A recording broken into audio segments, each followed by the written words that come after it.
You cannot have a healthy, thriving democracy when you have such gaps between the citizens, when you have such alienation and hostility between different groups of people, mostly based on these very basic structural economic conditions.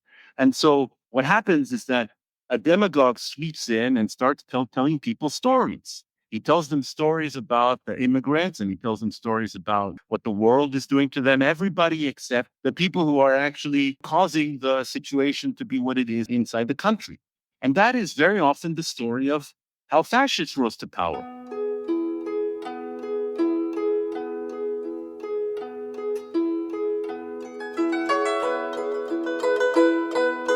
This is Rhyming Chaos, where we interview people who have lived through or studied times of great upheaval, tyranny, or authoritarian takeover. We hope these interviews can help us understand what is happening in the United States right now. I'm Jeremy Goldkorn, and I come to you from the heart of Red America, Nashville, Tennessee.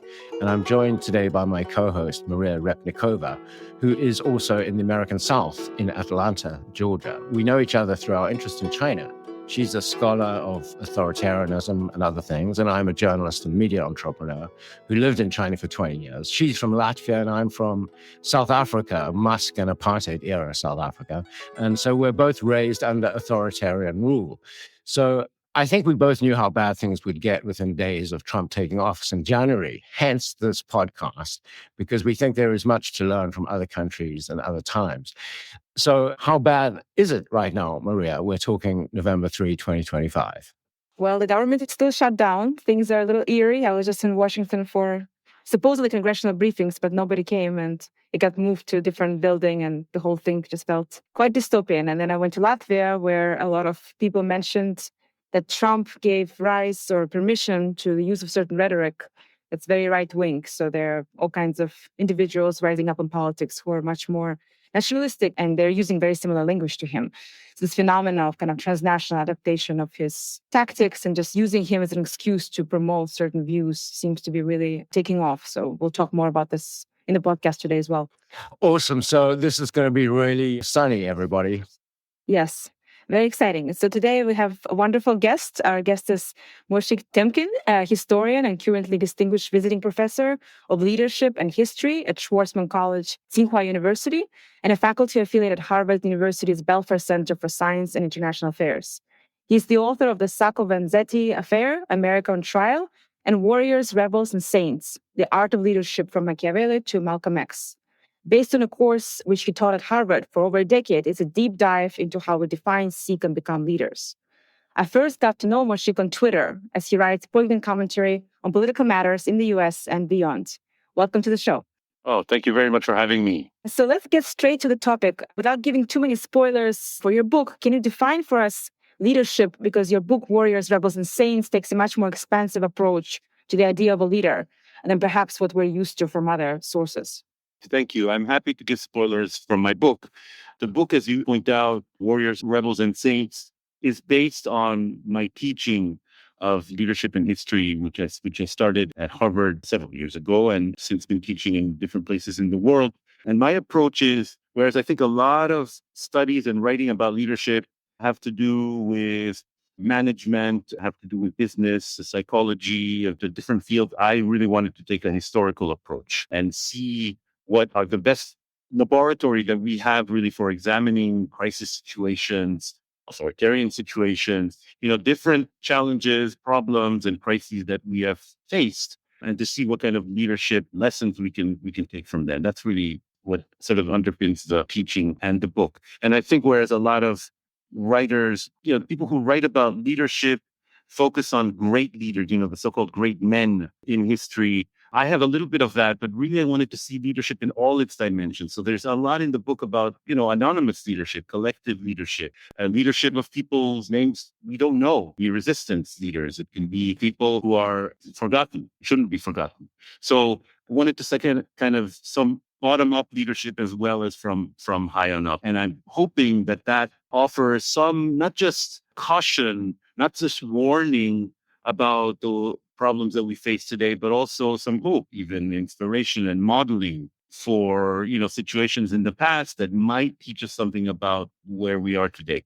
When you talk about people that have been forgotten or that we don't know, in the case of people like that, what is it that they've done that makes them a leader? Because, I mean, I think I have in my mind a fairly conventional notion of the idea of leader, which is the guy on the top, and he's generally, or she, often it's a he, remembered because it's Trump and he built an arch in Washington, D.C. So we will remember him, like it or not, in 200 years. Whereas somebody who's forgotten, if they didn't make enough of a dent into history to be remembered, are they truly a leader? Let me give you the most boring, gray example that I can possibly give you, and the least glamorous terrain imaginable. Okay.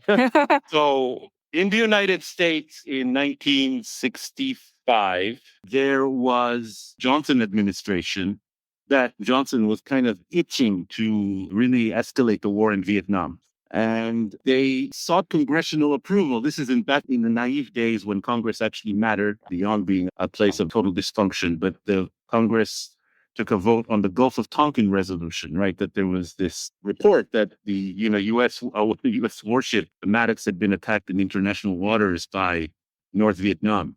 Turned out that didn't happen, but that's besides the point. They took a vote in the House of Representatives, and the House of Representatives gave Johnson a 418-0 vote to authorize this escalation of war based on a bogus report, of course, and we know what happened in the Vietnam War. And then the Senate took a vote. And in the Senate, 90 senators voted, and the vote was 88-2. How many people know who those two dissenting senators were? One of them was Wayne Morse from Oregon. The other one was Ernest Gruening from Alaska. Names that very few people will have heard of. And they, of course, explained their vote, saying that when you bomb villagers with napalm, you're not going to be able to convert them to your side, right? And that this is an escalation of war by sending U.S. troops to what is essentially a Vietnamese civil war in the guise of a kind of Cold War struggle. Everything that they said in their explanation turned out to be completely correct.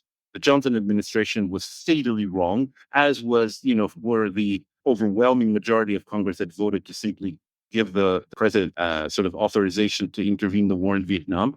But these two guys, the most boring, gray, banal senators you can imagine, have been totally forgotten. I think they should be household names. I think they should be taught in schools. So it's just an example of dwelling a little bit on them rather than just focusing on those who had all the power and those that we remember 20, 30, or 200 years later. Moshik, would you say, I mean, you clearly feel quite strongly that these people are unjustly forgotten. Did they actually cause other people to change their minds, or were they a part of building a movement against the war? Because then I can understand the case for seeing them as leaders. Otherwise, I would say, like, if they didn't actually move the needle, they're heroes perhaps, but are they leaders? Well, there's different kinds of leadership. Maybe let's talk definitions first, because the definition that you're giving of leadership is people who actually had an impact in real time. And I think that's fair enough. I guess that's where I'm coming from. Sure. And then another more neutral version of leadership is simply people in positions of authority. So let's say Trump is a leader just by the power that he has, right? And that's another definition. I think there's another definition of leadership, which is something more essential about what kind of model you provide, about what kind of inspiration you give even after the fact. So to give another example, the early days of the French resistance or any other kind of resistance during World War II under the Nazi occupation, most of the people who joined resistance movements in the early days, you will never have heard their names, and they died before they made any kind of impact. Certainly on the war, certainly on what happened afterwards. The reason that we need to talk about them as leaders is because they provide the first early example that then later generations can build on as models or as inspiration or as being influenced by them.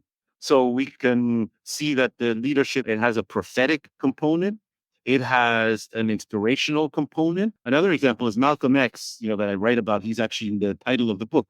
Malcolm X in real time was not an impactful leader in the sense that he moved the needle. He didn't in real time have a huge following. He was famous, but he was not a significant person in terms of how many followers he had or what he actually managed to accomplish in terms of policy or in terms of politics.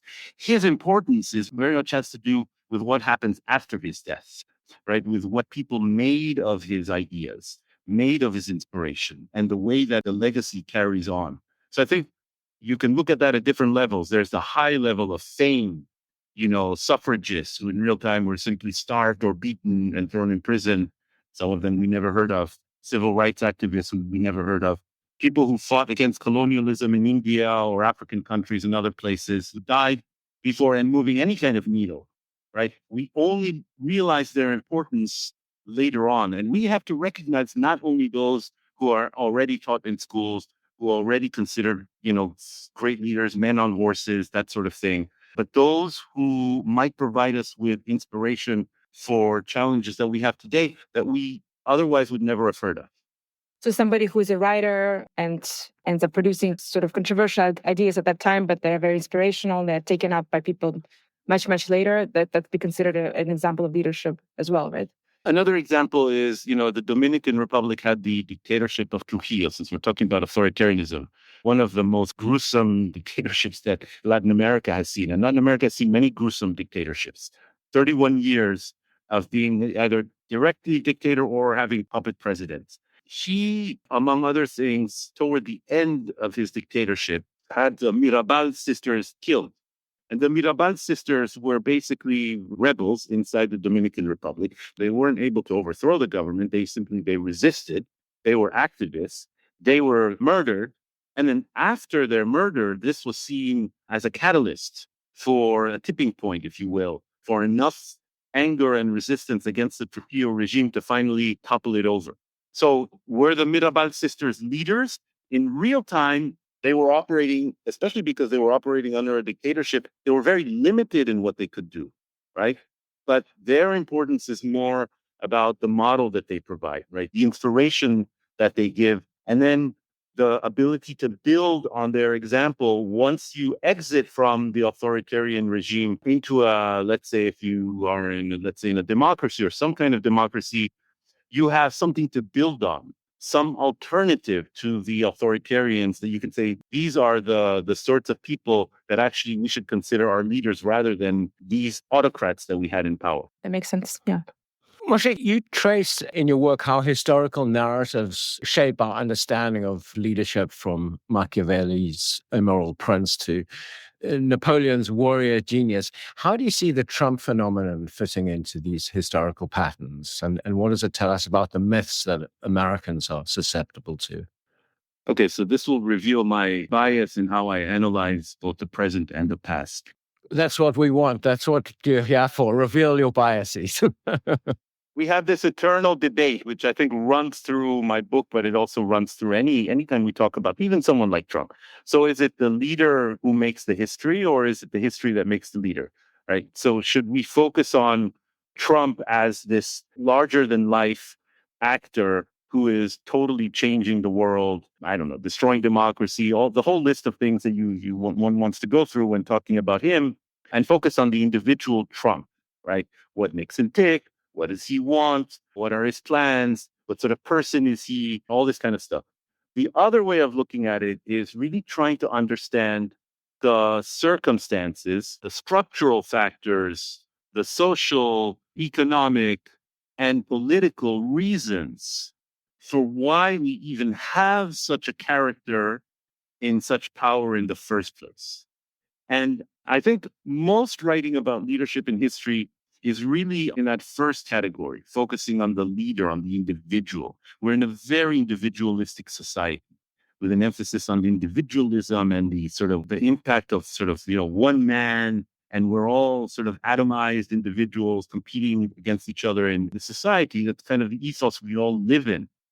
But at the same time, I think it's very important to focus on Trump as a product, as a result, as a symptom. So I can't help but say, as a historian, I say, okay, well, what happened? What happened in the 10 years before he rose to power? What happened 20 years? What happened 30, 40, 50 years?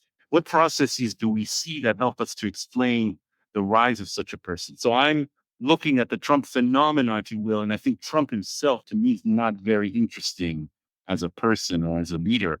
I'm much more interested in looking at what is it about American society, and what is it especially about the American political economy that made it plausible or possible for Trump to be elected in the first place, right? It seemed so at the time. Now it seems almost normalized in some ways, but at the time it seemed so incomprehensible, so astonishing, especially for liberals who were just shocked and couldn't make sense of it, and then focused on Russia and the Confederacy and all kinds of things that were grappling, trying to make sense of this phenomenon. And I think it's much more productive to say, okay, in order to understand this phenomenon, in order to understand this arrival to Trump, and I agree with the premise that Trump is an autocratic sort of person, an autocratic sort of leader. What enabled that? What produced that? And where should we look? What are we looking for when we're looking for what produced it? What is Trump a symptom of? What's the actual disease? Trump is a symptom of many things, including the fact that we have a political class in the United States that pretty much across the board is widely despised by a majority of the American people. And I include both parties. Both parties, as you know, are deeply unpopular. The president is unpopular. Congress is unpopular. The Republican Party is unpopular. The Democratic Party is unpopular. A lot of the phenomena that we see in American society, in American politics, start with this premise. Now, these institutions and the parties in the United States, they're not political parties in the sense that you get in Europe, where people sort of create parties and close parties and shift parties. The two American political parties are the two pillars of the American political system. It's very different from the way we traditionally understand political parties in democracies. So it's very difficult to change the components of who represents the people. Okay, so we start with that premise. Both parties are widely seen as corrupted by things like big money interests, corporations, billionaires, and the people who seem to call the shots when it comes to policymaking and politics in the United States. And this leads to all kinds of grotesque phenomena that we have in the domain of healthcare, which is at the center of the government shutdown that Maria was talking about just now, but a whole variety of issues. And not to mention that the United States right now has levels of economic inequality that are basically unprecedented in modern history, except for very extreme places in the world. There's a chart where at the levels of inequality in the United States that was just before the French Revolution in France. Okay, so that's where we are. Historians used to call this a revolutionary moment. But as a historian, I think that this is also a moment that leads into authoritarianism, and specifically right-wing authoritarianism. I don't believe as a historian, and this is by looking at patterns, I don't believe that this kind of political economy and this kind of political economic situation is compatible with democracy. You cannot have a healthy, thriving democracy when you have such gaps between the citizens, when you have such alienation and hostility between different groups of people, mostly based on these very basic structural economic conditions. And so what happens is that a demagogue sweeps in and starts telling people stories. He tells them stories about the immigrants, and he tells them stories about what the world is doing to them, everybody except the people who are actually causing the situation to be what it is inside the country. And that is very often the story of how fascists rose to power. How did fascists in Europe rise to power during this was the Great Depression? We're looking at a severe economic crisis. And then you can scapegoat people. We know that the collapse of the global economy is directly linked, therefore, thereafter, to the rise of Hitler in Germany. We also know that one of the reasons even that communism became popular in the 1930s is because the Soviet Union was perceived to be withstanding the effects of this kind of global economic collapse. So historians know that there is a direct link between the political economy, between the economic situation, and then the rise of authoritarianism that follows. So in a 2017 op-ed essay, you outlined a little bit, not quite the same arguments, but you had outlined some of these critiques. And you also critiqued historians for being engaged in punditry about Donald Trump. Of course, that was his very first year in the first administration. You also were quite critical of comparisons between Trump and other dictators. You wrote, quote, "Compared to Hitler, Mr. Trump looks less threatening than he actually is. Unlike Mr. Trump, European fascists were deeply ideological and would have despised his decadence and view of himself as a great deal maker. And the story of Hitler and Mussolini is flattering to most Americans. We defeated them," end of quote. How do you see these comparisons now under Trump's second administration? Is there a historical or contemporary figure that you think is fitting to compare him, or do you see all comparisons as fraught or flawed at this point? Yeah, that op-ed got me in so much hot water you cannot imagine. So it wasn't all bad, but it was a very interesting time. Like anything that you write, 8 years go by, you can look back and say, oh, I was right about this. Maybe I wasn't right about that. And that's normal. We cannot freeze our thought in time. We have to evolve. Now, that being said, I do recall writing that. And at the time I was writing that, what we had was historians, I won't mention names, and we had famous historians going on TV, MSNBC and CNN, things like that. And they were talking about things like the Confederacy. They were talking about Watergate, Nixon and Watergate. They were talking about Hitler and, European fascists during the 1930s. They were talking about everything except the history that preceded the rise of Trump. And I thought that's a very odd thing for historians to do while going on television, because we as historians, we are not trained to think about history through analogies. We are trying to write history, oh, an event happened, World War II happened, or I don't know, the attack on Pearl Harbor in December 1941. How did that happen? Oh, well, let's see what happened before. Let's see what happened in Japan before that. Let's see what happened in the United States before that. Geopolitically, we want to understand the event. If Trump's arrival in power is a large-scale event, let's examine what happened. What happened during the financial crisis? What was the response of American leadership to the financial crisis? They rescued all the banks that caused the financial crisis. Nobody went to prison, and they appointed all of them to serve as the economic leadership of the country, and they let all the homeowners go bankrupt. Okay, maybe that has something to do with how the American people, or some of them, reacted to, politically in the years following that. Maybe that has some importance, but there was, at that time, no discussion of this or the importance of the war on terror, which had been ongoing for so many years, in terms of what that might create as a political dynamic in the country. I thought that's what historians should be doing. That's what we're trained to do.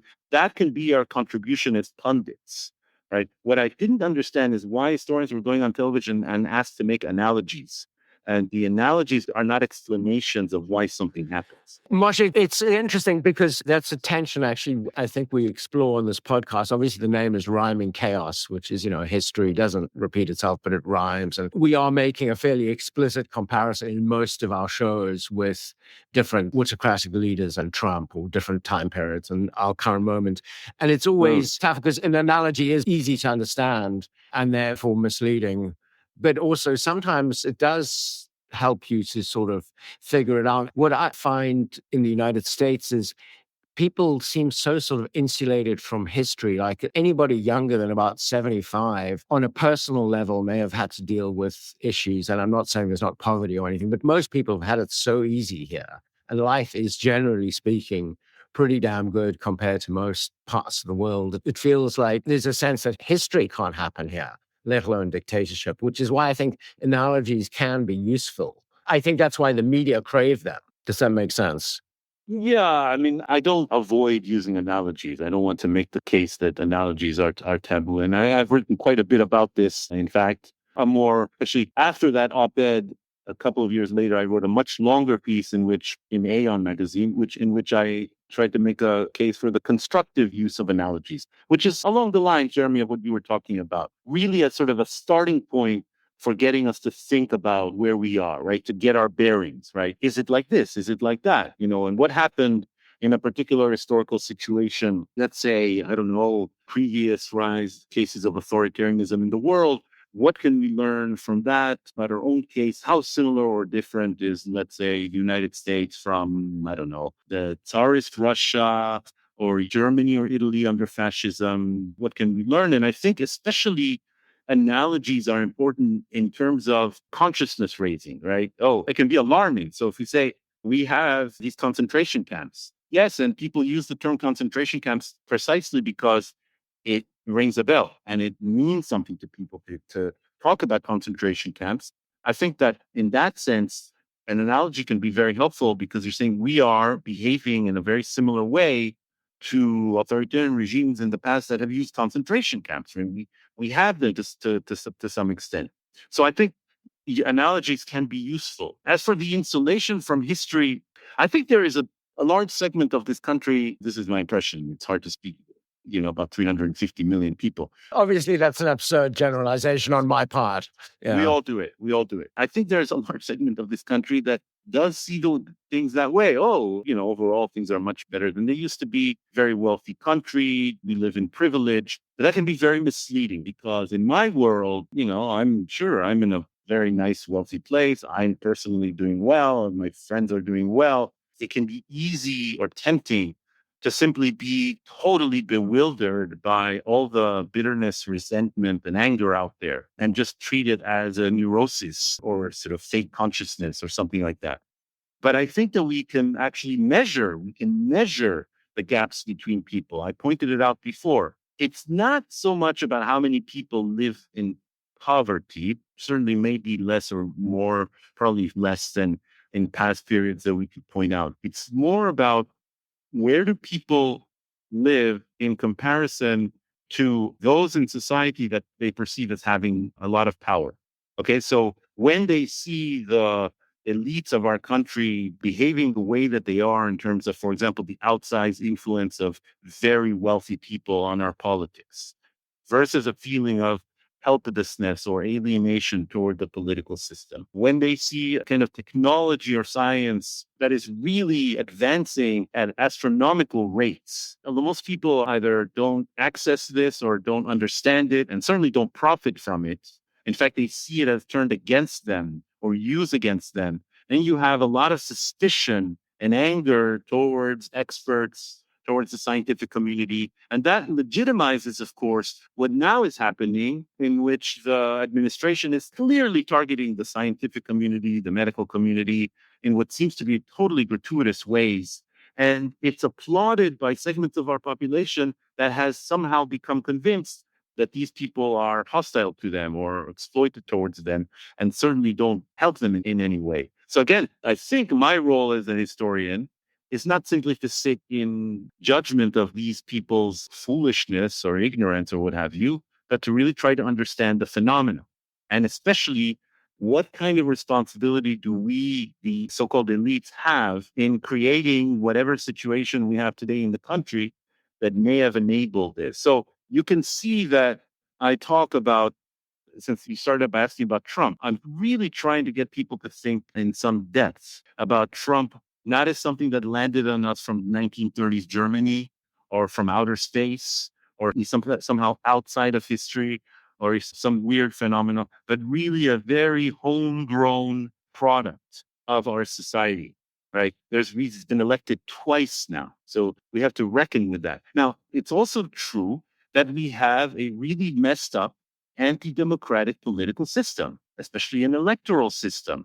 It doesn't represent the democratic preferences of the American people, right? Both because of the way the vote is set up, because of the way the Senate is structured, because of the electoral college, and many other factors, and especially the fact that everything is filtered through these two very unpopular political parties. Okay, so that's how we get a situation where a president is elected in this country, and on the day of his election, he's under 50% approval rate, which is the case for Trump both the first time and the second time. Trump is actually not that popular. Everybody focuses on MAGA and the MAGA people that's the wrong way to look at it.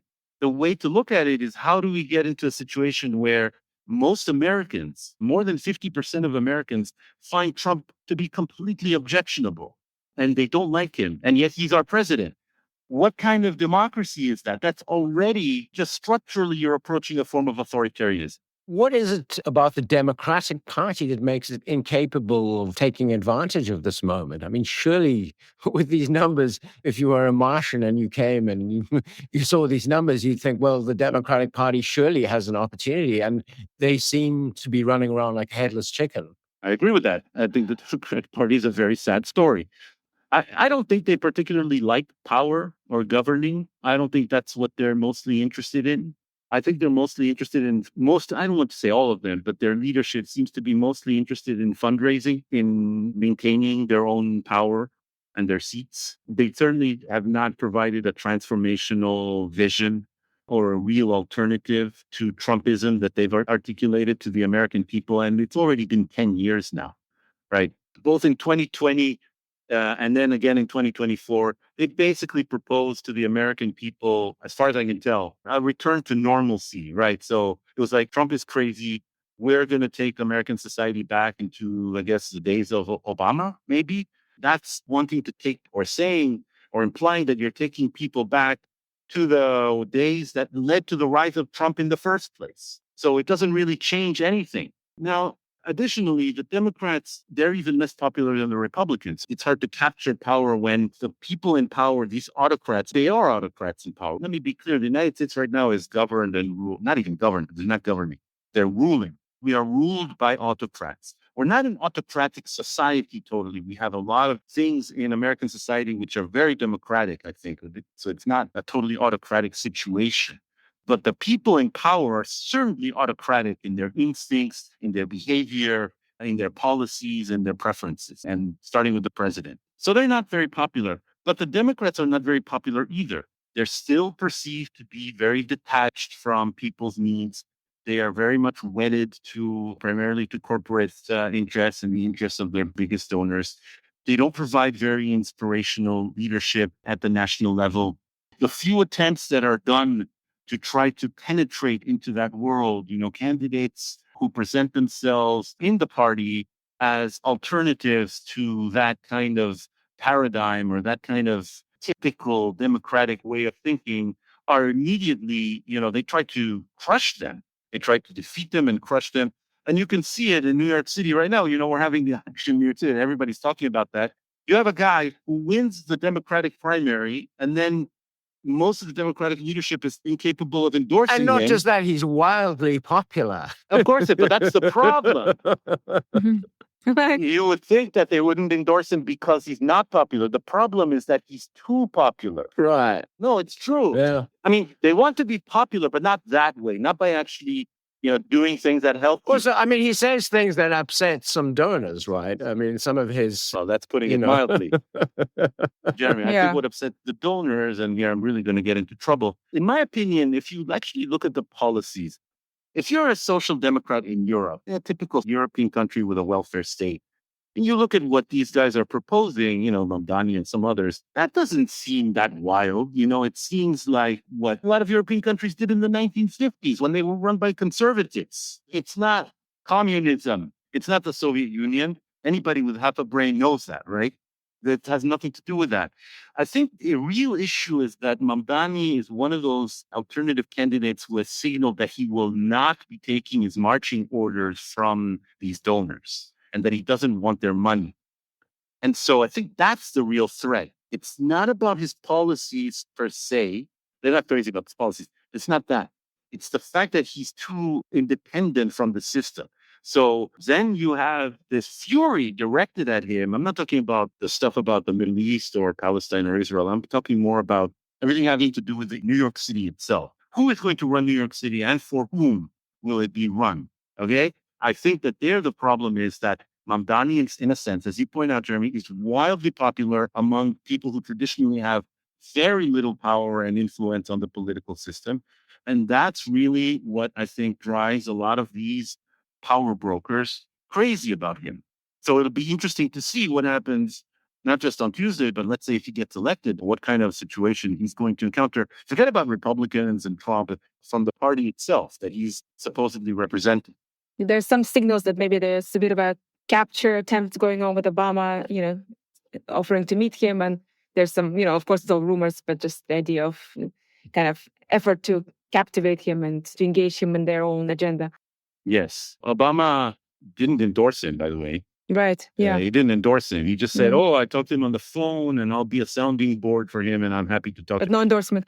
No endorsement, but he's very smart because I think he's been around politics long enough to know that he's probably going to win. And therefore, it's much better to, it's like Vito Corleone said, it's, you want to keep your friends close and your enemies closer. So I think there's something with that with Obama where he wants to kind of co-opt him and make sure that he stays within the realm of what is desirable for them. But I also think with Obama, there is a bit of a idealism there. Obama, maybe this is me totally speculating and doing dime store psychology, but I suspect that with Obama, there is an element of looking at Mamdani and saying, I recognize that. That's how I used to be back in the day, when I was a community organizer in Chicago. And I think that, this is what people actually saw in me, in Obama, back in the early days, right, when I was coming up in politics, and the hope that I inspired. So I want to give him the credit that there is some kind of political or even psychological sympathy there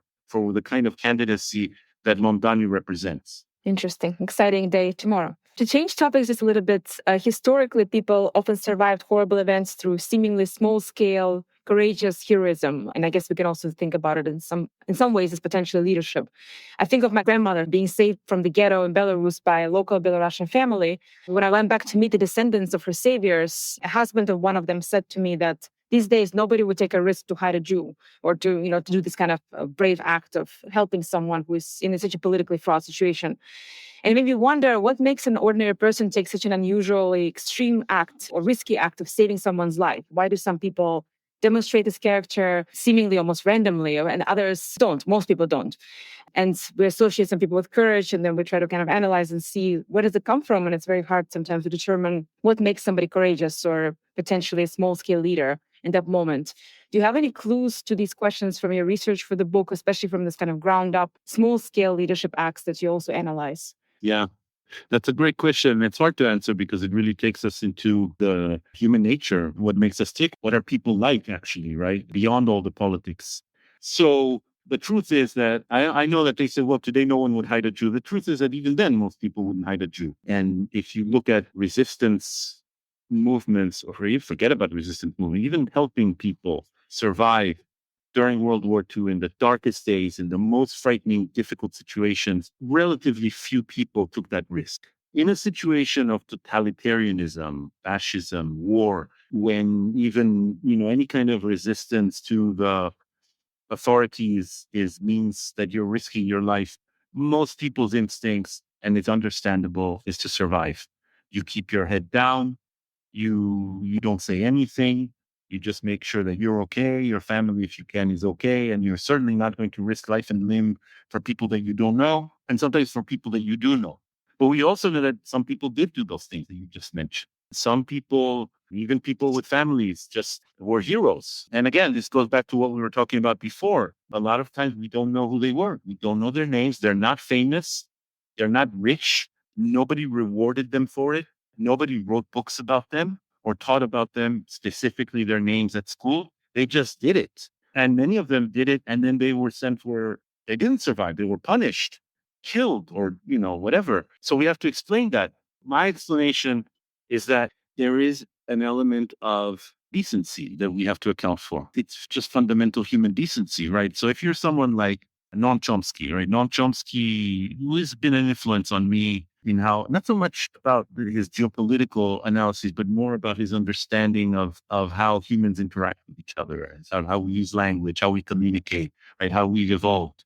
It's very interesting to listen to him. He really puts the emphasis on the fact that we know the difference between right and wrong, that there are notions of justice and creativity and love that are in really part of our DNA, if you will. We're not machines, right? We're not amoral creatures. We are moral people. We do have a sense of decency, and learning right and wrong is something that comes very easily to children, just like language does. So maybe I'm Pollyanna, but I really believe in that. And I think that does manifest itself. And I think that oftentimes when people do not participate in resistance, it's not because they're evil or just selfish. It's because they're scared, which is also very normal and natural. And it's hard, to just risk everything. But we have endless stories about these kinds of actions. And I think that when you teach leadership, it's very important, yes, not just to talk about the Machiavelli's prince or Napoleon or Lincoln or Churchill or all these great men, but to talk about these unsung people and what they did in situations of oppression, when the simple act of hiding someone in your house, right, would mean that you yourself were putting yourself at the risk of being imprisoned or killed. And that to me is a form of leadership. Yeah, I guess I'm sure we're seeing many examples of these forms of leadership in the United States today, with ICE capturing people on the streets and neighbors, some telling on each other, others hiding someone, all kinds of acts that are happening that probably go unnoticed. Is there something that you particularly spotted recently that struck you as maybe surprising or inspiring in light of what we're witnessing in the US? So I think that we have in the United States, if there's hope to go against this creep authoritarianism or autocracy, it's not going to come from within too much from within the political system, because the political system is what it's, first of all, itself is very conducive to authoritarianism, as we've discussed, and is really what produced it, produced the kind of thing that we have now. To some extent, there's the judicial system, judges make judgments that they, obviously find a lot of these things that they're doing illegal or unconstitutional. But then, of course, we have the Supreme Court, which is a fundamentally undemocratic body. At this point, they're not even bothering to justify their kind of decisions. They're just doing them, yeah. I mean, I don't even see why we have lower courts anymore. Eventually, everything winds up that matters to the administration winds up in Supreme Court, where they have a rubber stamp, just rubber stamp almost everything that Trump wants them to do. And that, to me, the Supreme Court, which is supposed to be a bedrock of our democratic system, turns into a bedrock of our authoritarian system. Not to mention that the Supreme Court itself is kind of structurally authoritarian when you think about the fact that these sort of 9 unelected clerics for life have awesome power over the lives of 350 million Americans, right? And that you can never get rid of them. And they're mostly political appointees. And it's nothing but that. So I don't know how democratic they are. But in any case, the judicial system is a mixed bag. I think where we see hope is really at the local level, where Americans are hopefully rediscovering federalism. So we have the national government, we have the federal government, and that's very important. But we also have the different states. The two of you are in the deep south. I'm in the deep north, I guess. And so it looks different, I suppose. It looks very different. And even in the deep north, it's different where I am from other places. But that's sort of the nature of American life, is in that you have different locales, have different governments. So I think in many ways we have to rediscover the roots of that, which is that you have to provide examples of an alternative. If you want an alternative to authoritarianism, or you want to create conditions that are an alternative to the kinds of conditions that lead to authoritarianism, you have to show it where you can. If you can do it at the local level, the community level, the town level, and hopefully at the state level, then you're already providing a kind of an inspiring form of resistance, if you want to use that word. I prefer the word alternative. I think resistance is a kind of a cliched word. Yeah. Resistance is a very contentious term, yeah. Because I don't know what we're resisting exactly and for what. Yeah, it's very binary. Exactly. So I think an alternative to that, and I do think we're seeing that, if I may sort of make a large-scale statement, I think that American society on the whole is characterized by a very lively civil society. The United States has always been kind of strong at that. Even if you go back to the days of, Tocqueville, who made that observation, right? Like he compared to the much more rigid, hierarchical, sort of structured European societies. He came to the United States and he described this kind of, this kind of community organizing and this kind of sense of empowerment of the public and of citizens, which he found quite inspiring, as a matter of fact. And I think in history, that is quite true. I think the United States, in that sense, compares very favorably to other places in the world that may have healthier political systems. I lived for many years in France, and France has it's also a messed up political system, but we won't get into that. But it also has a much more accurate representation of the people's voting preferences. And you have a system that is much more responsive to that. Governments can fall. You have much more sort of political parties that align with what people actually want to vote for. But French society, in terms of its civil society, is nowhere near what the United States has. And I think this probably has to do also with the United States being a more sort of entrepreneurial country with much more emphasis on sort of initiative. That might sound a little bit vague and banal, but I think it really seeps into our political culture. So I think where we have a shot at something different, it's going to come from that part of America. Yeah, it's very interesting. As I was just mentioning at the beginning, I was traveling to Latvia. And of course, people always ask about, wherever you go, they ask about the United States and how things are and how scary it is to live here now. There are all these assumptions that it's just, everything is falling apart and you're kind of in the midst of heightened crisis in Right. every single level. But then in Atlanta, where I'm based, it's a blue bubble within a red state. And there's a lot of organizing, and everything that you described just now, these alternative formations, they're everywhere, like within my own building where I live, within the neighborhoods, university, the mayor, there are all kinds of initiatives taking place constantly. And I teach a course on authoritarianism at the honors college here, where students are required to take part in some civic activity in the city. And they're often very surprised when they find out that some of them are actually very accessible and interesting, and some of them are more boring, but still meaningful. So they get to see this political system at a very different level, in a different way that's, for many of them, it's inspiring, as opposed to kind of just totally depressing, which is what the national level looks like. So I very much agree with you. Of course, somebody might ask, well, how do you build up from there? Like, you have all these locales, and what does that really mean? How do we define this? It's almost like when we think about authoritarian regimes, that are classically authoritarian, like China, there are certain pockets of democratic activity, that's happening on social media or in other ways. But then in the United States, we have this kind of democratic activity happening at this locales. And then how do you kind of lift it and elevate it to become something more cohesive? That's, I guess, a bigger struggle. Yeah, you said so many interesting things. One is with the cities. I think there's two things that come to mind. One is that, yes, so Atlanta is a great example. Or if you live, I was recently in Houston, Texas. It's kind of similar dynamic, maybe yeah. that way, and other places like that. And so the question is, first of all, how can we make the political system as a whole much more responsive and reflective of the experience of people who live in cities?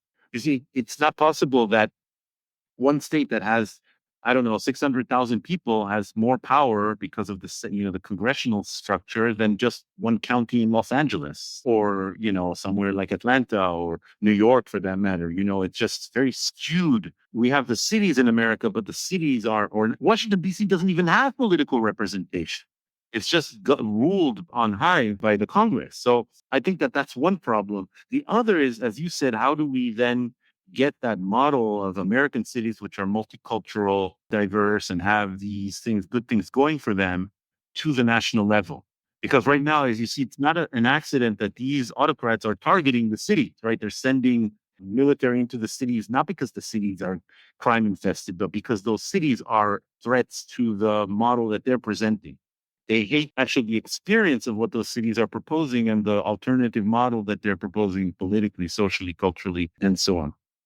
And then I also think you said a classic authoritarian regimes like China. So this gets us a little bit into, the China terrain. I mean, look, in China, China is clearly an authoritarian country, but there's much more sense. This is, again, a generalization. There's much more sense in China that the authoritarianism serves a purpose that is a national purpose that has to do with the advancement of society writ large. Now, the trade-off there is we all know what China has done technologically, what they've done in terms of their power in the world, the lifting out of poverty, all this, the long list of things that China has done in the past 30, 40, 45 years, whatever it is. We know that. Of course, then the trade-off is you're not really allowed to criticize the government unless you have permission. Forget about freedom of assembly, freedom of speech, all these things that, we in the West, I guess, like and find important. And there's a whole range of And things. as of today, still have. As of today, for now. So it's a trade-off. And then I think a lot of people, I don't need to, the two of you are experts and I'm an amateur, but that for a lot of people, especially in China, there's a sense that, okay, we give up those things that might have mattered in previous years because we're getting a lot of other things. And there's a sense of this is somehow working for the nation. And, I'm not even getting into the debate of, is it working or not? That's a whole other story.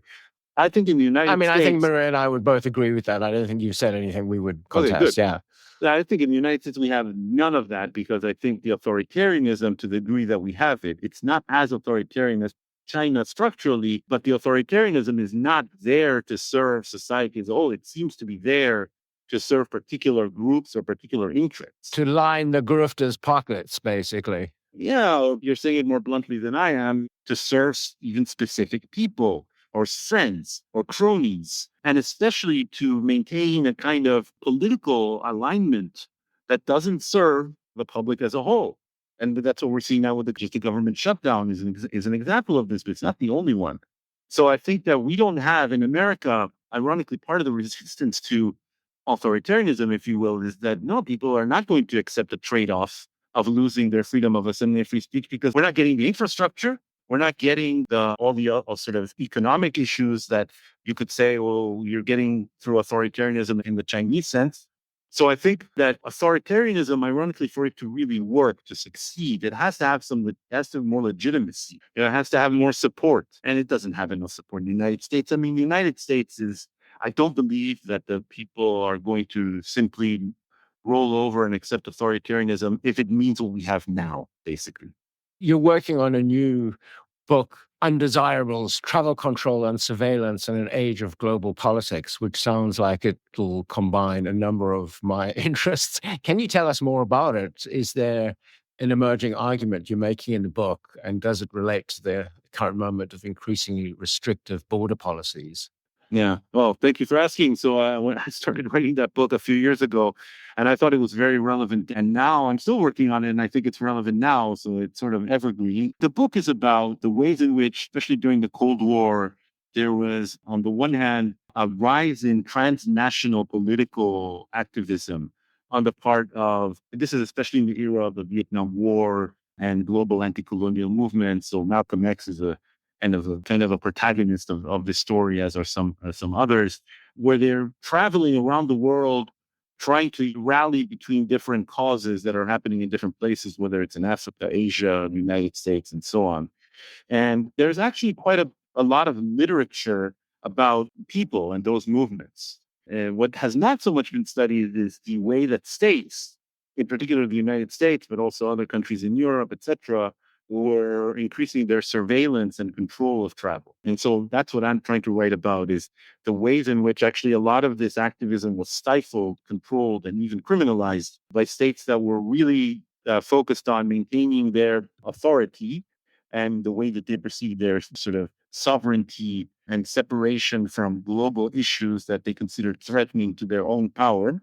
And that leads to, in many ways, to our present world, where we have very heightened surveillance that has also moved into the digital age. And so we have the whole online factor, and we have all the AI, and not to mention all these developments that are happening that are really designed, if you want, to keep people in check and to make sure that, and I'm not talking about like just straightforward terrorism or violence. I'm talking about just even the movement of ideas, right? And the use of propaganda is very important in this. So I think my interest there is to look at the tension that we've been talking about between people's desire to be civically active, to be politically active, to spread their ideas, to try to influence people around the world on the one hand, and on the other hand, the desire of our states, and especially, to put it bluntly, the authoritarian aspects of our democratic states to control this kind of thing. And I think that's definitely the world we're in today. You can see it in the United States. It's quite explicit. We're in a return to the Cold War era, even worse. I mean, in the Cold War era, they deprived Americans of passports because they were a communist or because they wanted to go to China or whatever it was. And they actually prevented, if you went to China and came back to the United States, they took away your passport and you didn't try. That's what happened to Paul Robeson and a whole range of other people, right? Now we have a situation where if you write things in an op-ed that the government doesn't like, then they can arrest you, or they can take away your visa, or even U.S. citizens are being arrested for their response to things that happen that some local authority doesn't like. And if that's not a form of authoritarianism, I don't know what is. Yeah, it absolutely is. I mean, I feel as a naturalized citizen, it certainly has entered my kind of risk calculus. And I'm not too worried yet, but it feels like being back in China, where certainly what I say may have consequences. Sure. And you too. Not just me. The two of you too. I know. I agree. Yeah. I agree. And on that happy note, Yes. On that happy note, I just had this thought. I go to China a lot, and of course I'm based in the US, but I also know Europe. I think that in many ways the Chinese propagandize to think that they're living under communism, when really what they're living under is a form of authoritarian capitalism.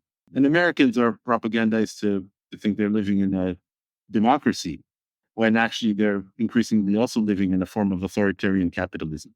I think that in that way, China and the US, they're very different, but they're we're really all moving, and this is maybe the premise of what you're doing.